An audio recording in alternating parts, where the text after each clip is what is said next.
There has been an accelerated pace of events in Venezuela and Colombia. As we all know, last month, Mr. Maduro was reelected, and on behalf of the big globalists, Ivan Duque took power in Colombia. Since his reelection, he hasn't even been sworn in yet, but and that won't happen until 7 August.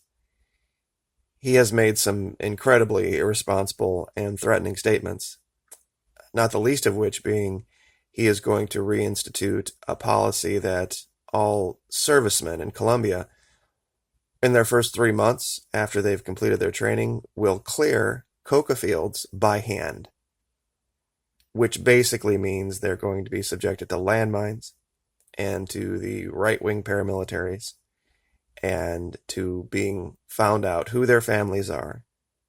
And of course, this is a tactic by Mr. Duque. This is what they do so that they can have more events to blame on Venezuela, on the FARC, on the ELN, that they will perpetrate themselves. And this has been something they've done for a long time. But even more frightening, these two yellow dots I have out here, the Venezuelans have moved anti-air assets from the interior of the country, Pechoras, to the border with Colombia, along with some Su-30s. And so they are foreseeing more than likely now the events that I had predicted a year ago about this region right here being the beginning of a major shooting war in this hemisphere. Because you could not have two individuals more unalike than Mr. Maduro and Mr. Duque. One wants his nation to maintain sovereignty and maintain its ability to make decisions for itself, and the other one has decided that his country should just be a pawn of the globalists and the UN and NATO. And I do fear greatly that this area here will end up being collateral damage. Because when you start having planes overflight and bombings and all sorts of military action, and then you have civilian shipping coming through here, especially with all of the oil that still comes out of Venezuela. A lot of people don't realize that to this day. And every day since all of this has gone on in the last year, 2 years, we buy Venezuelan oil. There are tankers that leave Venezuela and arrive in our Gulf to offload every single day. So it's a bit disingenuous to talk about a country that's, the way that our leadership has talked about it, but still do business with them. So, but this is what's happened. The Venezuelans are now preparing for war. They are preparing for not just any old war, but war with Colombia. And the assets the Venezuelans have are not something that you would expect out of some third world country. It is a strange schism to see this reporting of a country that allegedly can't feed itself, which we've proven beyond the shadow of a doubt is just regional and not nationwide. Supposedly poor and broke and on the verge of collapse for, I think the mainstream media now has been reporting that for 4 years? But yet, strangely enough, we see places now like Turkey that are attempting to enter into military contracts with them. India, Brazil, China, Russia, Iran, Cuba. Yeah, not all good players, but all of those guys aren't going to go into dealings with Venezuela if Venezuela can't pay its bills. And clearly it can. We've seen this. Which just goes to show you that the mainstream media has an idea that they want you to believe that's not true. These are Pechoras over here on the right. This is a cargo aircraft in the background. Let's see if I can zoom this in. And you can see in the background clearly there's the Su-30s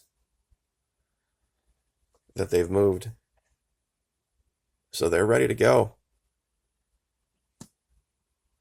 And I've said it before, I haven't wished for it. I've just hoped that if people had loved ones and had friends who were maybe visiting in the region, that they could perhaps come home, get out of harm's way, and Costa Rica and Panama is a destination for a lot of elderly for retirement, and I just think it would be a good idea to get a lot of Americans out of there. And I've been warning about this for the last year.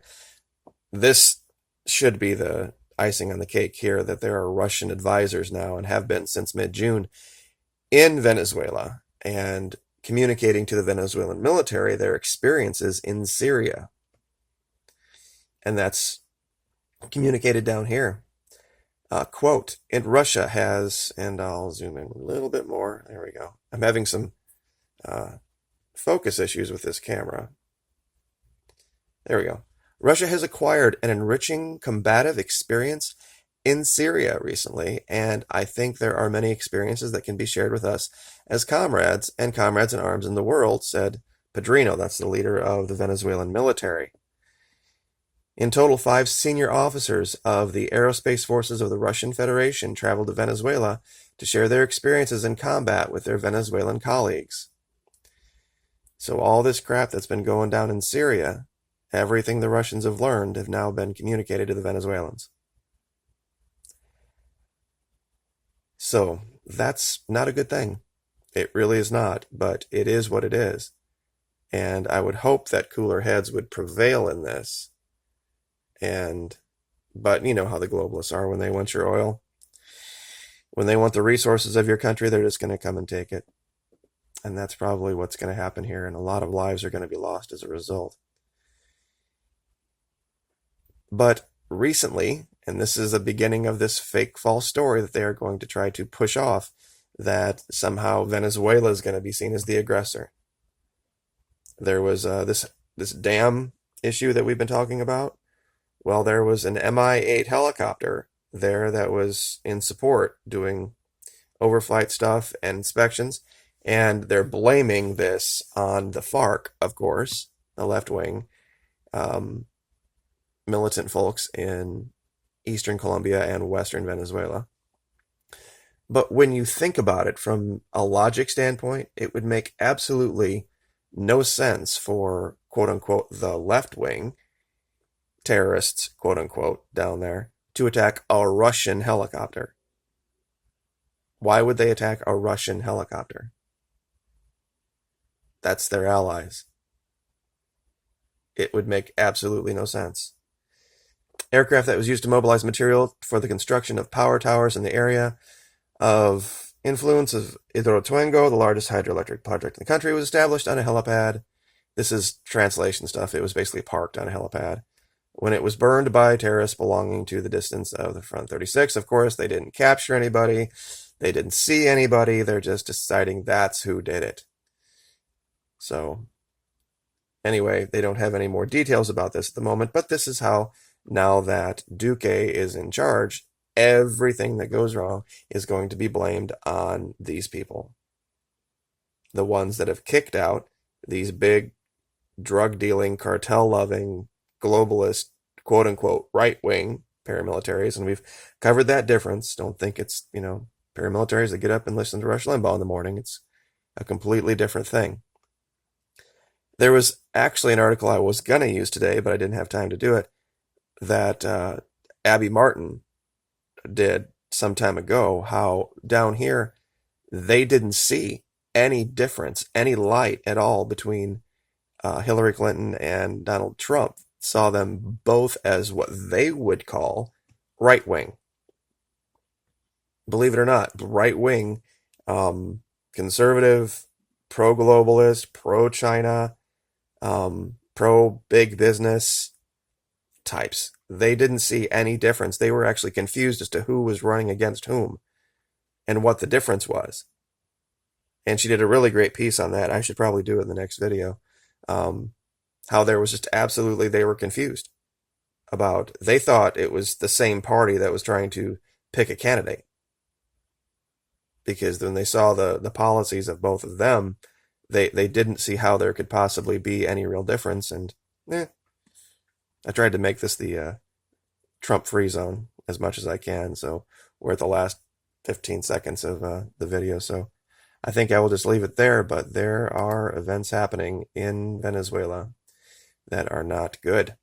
And pray, like I said, that cooler heads prevail and they can figure out how to do this without killing a bunch of people. But we'll leave it there. Like, share, subscribe. Thank you so much, and we will see you next time.